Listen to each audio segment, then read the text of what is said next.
Ниските температури, најавите за врнежи од дожд и снег, како и појавата на магла го отвораат прашањето колку надлежните институции се подготвени за да излезат во пресрет на потребите на граѓаните. Од Македонија пат велат механизација има доволно. Набавени се доволно количини на сол и песок, со што снегот не би требало да биде изненадување.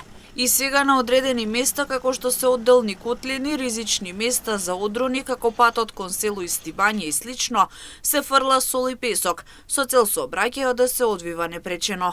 Но потребно е препазливо возење и почитување на препорачаната брзина од страна на возачите, за да не се случуваат сообраќајни несреќи.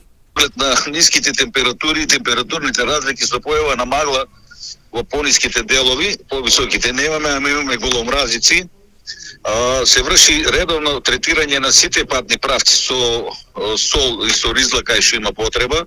Сите зимски пунктови се комплет веќе опремени со механизација како од наша и механизација од трети лица. Абразивни материјали, сол и ризла имаме во доволни количини.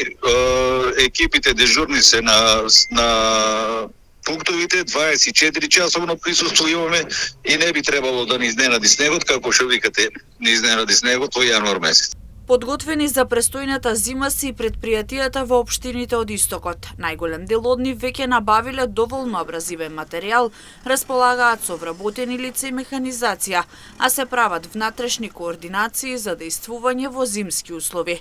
Од полицијата советуваат граѓаните да ги почитуваат сообраќајните правила и прописи, а стои и апелот од Автомотосојузот на Македонија да се поседува зимска опрема во возилата.